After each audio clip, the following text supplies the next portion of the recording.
Hi, everybody. I'm JT. She's CC. I'm from the CC and JT Amateur Hour, where production values go to die, obviously. But today we are the Nevada Author Network. The Nevada Author Network is a collaboration between Two More Books LLC and the Sierra Arts Foundation and the Sierra Arts Literary Community, which is a joint effort to elevate the visibility of the fantastic writers and creators we have here in Northern Nevada. We've done about a dozen of these interviews, and everyone that we've interviewed has been interesting and fun. We've really, I can say that Cece and I have enjoyed every interview. And we hope that folks are following along. And we've had so much fun now. We're kind of going through some folks, and we're doing this again. We're welcoming back Jade Griffin, who we interviewed recently, but we had so much fun the first time. When she said, "Hey, can we do this again?" It's like, "Oh, of course. Yeah, let's do this again." So, hello, Jade. Hello there. So, Jade, introduce yourself to our audience and to your readers, and let's rock. Hi, I am Jade Griffin. I am an author of both horror adventure novels and tabletop role-playing games for the Call of Cthulhu system put out by Chaosium. So if you like cosmic horror, if you like low gore, high adventure, zero romance, that's probably what you are after, is what I write. And that's fun, and you do so much more than that. Okay. We talked about that in last podcast, but in case folks missed on that, can you give a 1,000-foot view in addition to the Lacey Moore books, which, again, the title of that great title. It says it all. What is the complete title of the first Lacey Moore book? The very first one is The Journals of Lacey Anderson Moore, Monster Hunter of the 1800s. That's an awesome title. Which kills us. That's a fantastic one. Am I correct in saying you're working on the sequel? Well, the second and third one are done, and my fourth book for a different character is done, and I'm working on more stuff. Yes, you mentioned that you were creating a game of your own, so I assume that you're progressing on that, and I'm just completely impressed with the amount of things that you managed to get done, because you do work a day job, you do have a family, you do the gaming, and you mentioned, I think in our last interview, that you had a game coming up, and sometimes it took up to 8 hours to play one of these games in your tabletop when you're doing, I'm guessing, in-person gaming. The amount of time and effort you put into all of this, we mentioned that, fueled by caffeine, but do you have a way that you schedule your time, or do you just is it all organic? Yes, we've had our morning coffee too. There's a lot of questions to be answered in all of that. First of all, my process. I have an idea. I write up a general synopsis of it. If it is a story, I just take off and write it. If it is a game, I write up enough material to play it, and then I have handouts, physical handouts that I give to people. They could be in the form of an envelope, or maybe I have a lot of props around my house. Sometimes I use some of the props in the game as well. It could be as simple as a gold pocket watch, or something more devious like the severed hand of a vampiress in a box. It could be one of any number of things. And yes, I have these props in my house. Wow. Yeah, honest officer, I'm a writer, I'm a creator. This is not evidence. Search history, please. There's many things in there. The next step, of course, is to run a game in person. So I have a girls' night group, and they meet every other Friday at my house. I usually host with food, drink, and I just need some people in the seats. Everything else is available. I have writing utensils, I have characters for them to play, and I have dice for them to roll, and that's all that you need aside from an imagination, because without the props and the handouts that I have, it's all theater of the mind. That's what role play is, and it's incredibly fulfilling as a writer to sit down and have an idea. It's not completely written yet, and present it to people and have them basically run through this idea as if their characters were going through this entire scenario. And it's good to find plot holes. It's good to find anything that you missed. Writing itself for stories is very solitary. You sit there, you need time and space and quiet to work on your piece, and then you present it to the world as a finished product in your eyes, or at least to someone else to help read it, edit it, perhaps. I do my own editing, and then I hand it to somebody else to read. Half the time it's my girls' night group who also like to read my stories. I have a few other people throughout the world who like to read my stuff too. I'm like, hey, will you read this and tell me what you think? So those tend to be my editor or my critique group. And from there, I will actually publish it. But I do all of my own covers, I do all of my own formatting. That also includes the adventures that I do. And it's quite art intense, both with layout design, because they're very picky about what you do for your layout before it can go to print, and also the actual artwork for it. So So, that's my main process. sorry. So, but let's rewind back just a little bit since we're down on that writing track. And I suspect I know the answer because of your high level of organization. But are you a plotter or a pantser? Plotter. Yeah. Yeah, But then I'll So, have a dream and I'll just start writing the dream and there it is. Like last night. you're a plantser. Yep. Heavy on the plot side Yep. with a dash of Yeah. and for those that don't recognize the term plotter versus pantser, plotter is pretty much somebody who lays out, organizes what they're going to write, whether it is a 10,000-foot view or down to the chapter level or even down to the index card level as to how the action is going to go. Whereas a pantser just vomits on the keyboard. Yes, there's a just vomit and just lets the story take them. And so, to what granularity? You said that you write stuff down, but to what level of granularity are you a plotter? a very high level of plotter. I have published 7 tabletop role playing games and 4 novels. How many do I have planned? No. 16 adventures in a set, Hmm. not counting the side ones, for the tabletop role playing games, and I don't put a limit on my novels. They tell me how long they go for. I did not know that the Lacey Moore series would be 3 books. Did I tackle how that started? Why I wrote that book? In the No, I don't think so. no, go for it. I was given the opportunity after publishing my first tabletop role playing game to go to an author signing. It was my very first one, and I was very excited. It was at Grassroots Books. And I said, I only have one thing published. It's a tabletop role playing game. Can I bring that?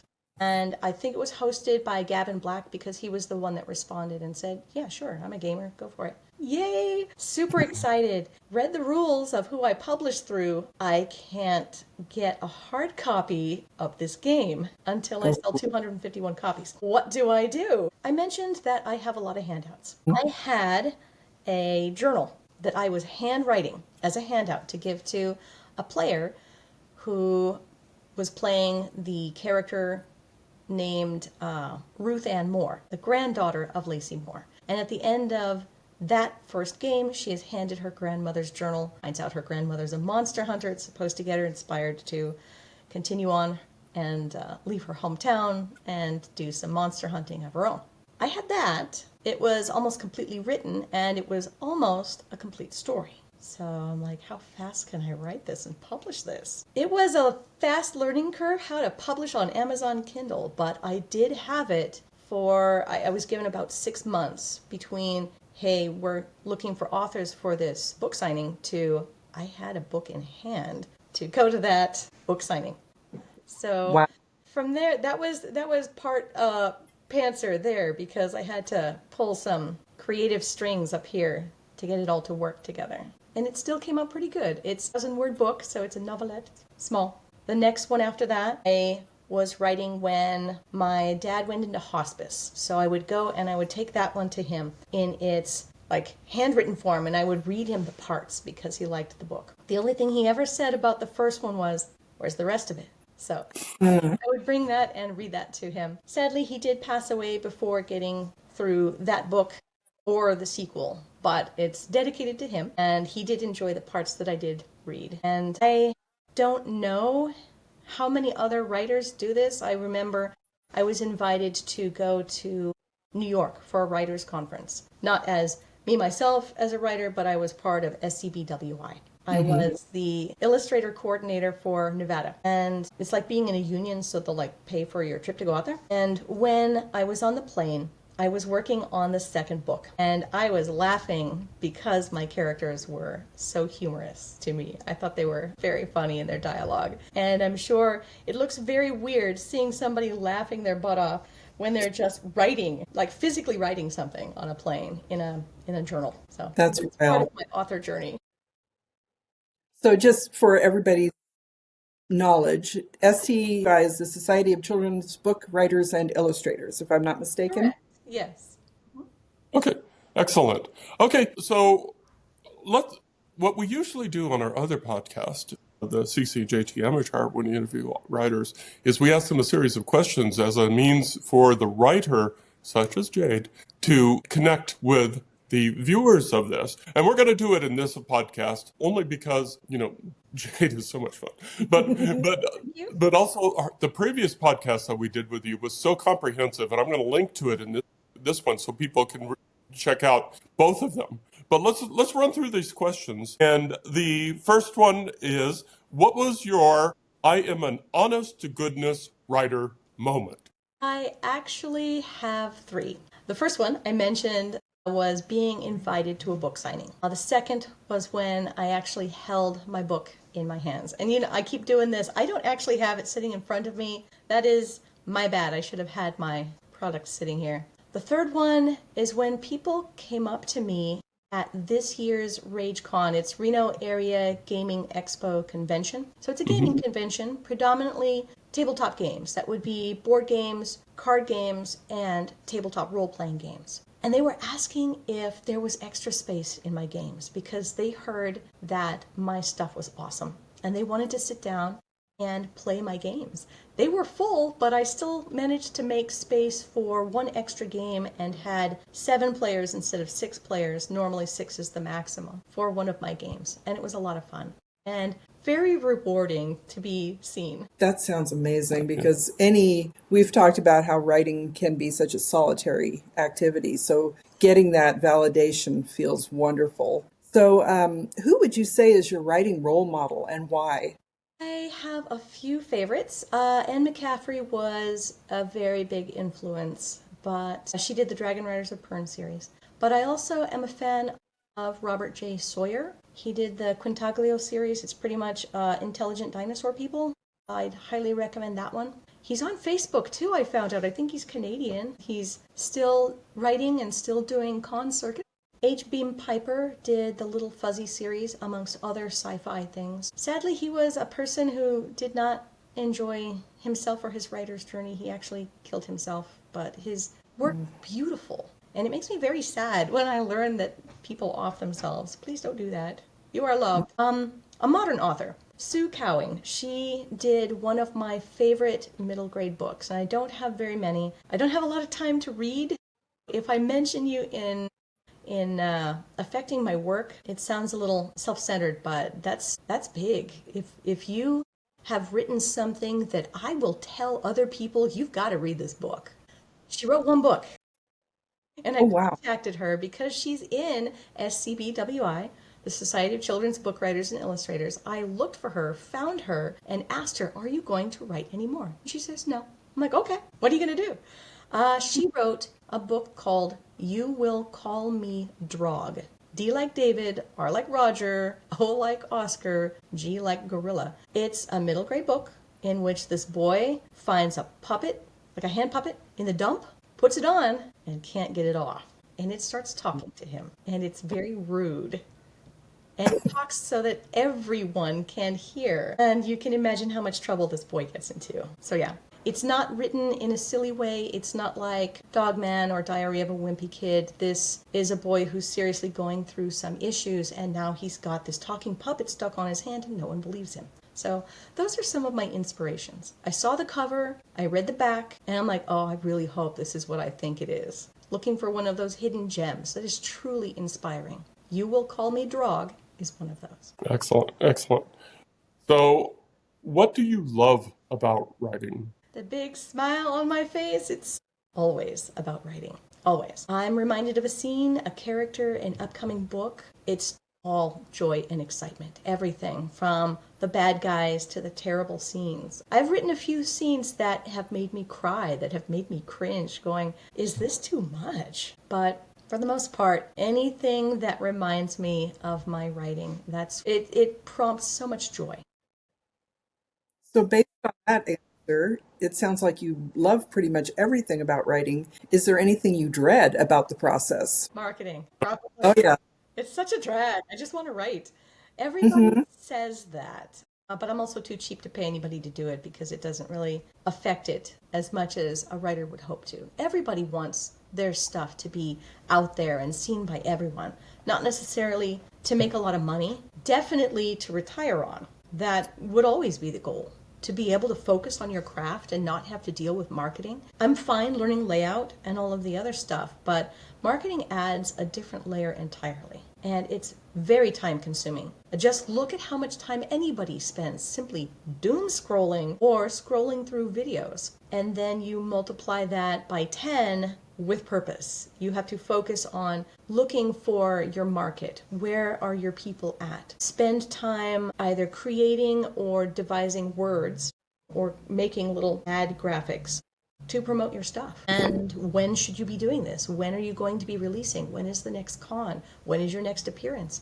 All of it. It's a secretary unto itself. Oh, yes. Yes. We feel your pain We're very familiar. much. So what single significant life experience affects your writing, good or bad? Well, I look at it as I'm the accumulation of everything that I was, am, and will be. How can I pick one thing? What am I? I am my parents and more. My stories are a part of me, but they're also more than that too. Even when my dad was dying, I wrote. When my mom was dying, I was also role-playing. We find comfort in the things that mean the most to us. And sometimes you need that creative outlet to help you get through some tougher times. I don't usually use my writing for that, but it was also in both of those I was around people. When I was on a plane writing, when I was role-playing, when my mom was slowly slipping away, it's not because I didn't want to be there. I didn't know at the time how bad off she was,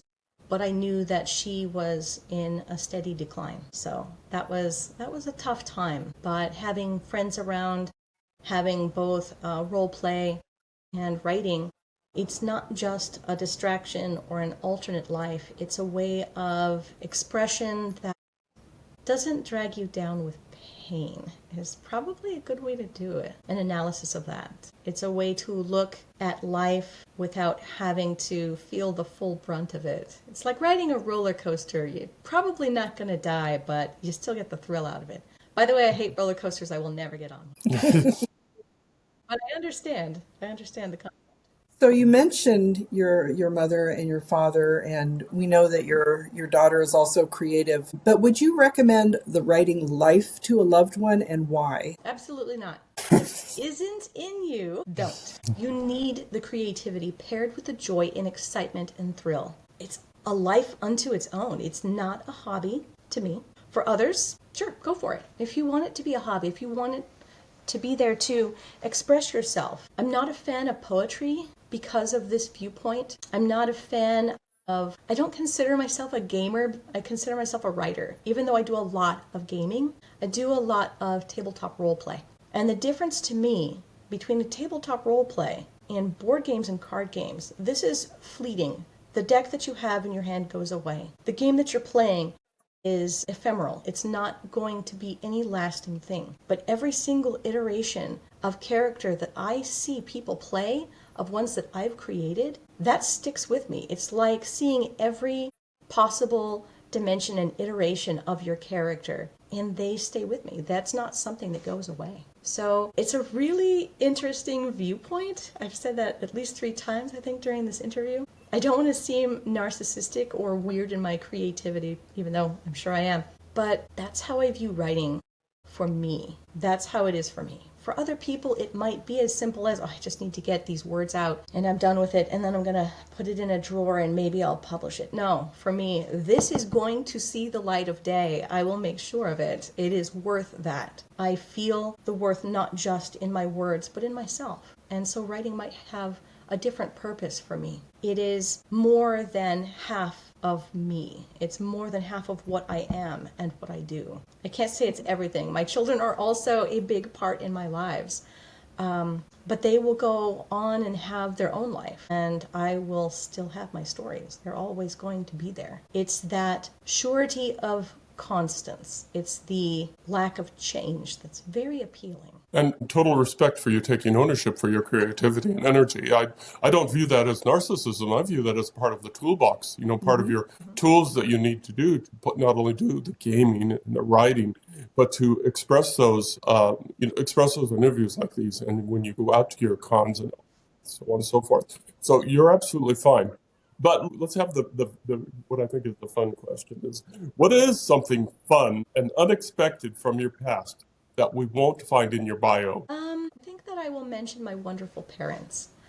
I was sad growing up only when I realized people did not have parents like mine. It made me sad that they did not get a childhood like mine.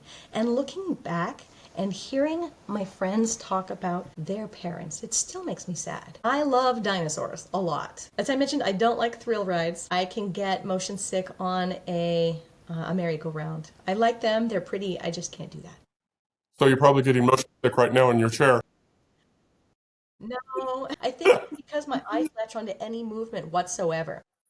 Yep, no, respect that too. Okay, so excellent. Good answers, excellent answers. So let's wrap this up. Where can we find Jade Griffin on the World Wide Web and the social media platforms? I am on Facebook as Jade Griffin Author. I'm also on there as Jade Griffin, but sometimes I express political views on that one, and I do not do so on the author side. I am on Blue Sky. I tried to get off Twitter, but they won't erase my account. I am also at jadegriffinauthor.com for my website. Excellent, excellent. So, any last thoughts before we sign off? If you want to write, do it. Try it out. It doesn't have to be a lifestyle. It's just such a huge part of who I am. I like everything about me, so I keep doing it. That's good advice. Good advice. Be Good your advice. own cheerleader. It's very, very important. If you don't like what you are doing, don't do it. No, that's very wise advice because as you've pointed out, very philosophically, writing can be so much of who you are that if you don't enjoy it, you're really, you're messing up a lot of your day that way. It's too much stress. Don't do it. This is supposed to be the anti-stress. Right. Yes. So thank you, Jade Griffin, for being on the Nevada Author Network. Again, Nevada Author Network is a collaboration between the Sierra Arts Foundation, the Sierra Arts Literary Community, and our company, Two More Books, LLC, to help elevate the visibility of the fantastic creators we have in Northern Nevada. If you want to be on this podcast or you want to be on a regular podcast, you can reach out to us through our website at carsonhume.com. or Two More Books LLC, twomoorebooks.com. And we encourage, if you are a creator, especially a literary creator here in Northern Nevada, we ask that you join us at the Sierra Arts Foundation, generally, but not always, but generally the first Monday of every month. Sunday. First Sunday. First Sunday. Yes. Sunday of every month, and where 40 or 50 of us just get together and we just collaborate. So until then, thank you again, Jade. You're welcome. Thank you. Have a great day. Everybody take care. Bye-bye.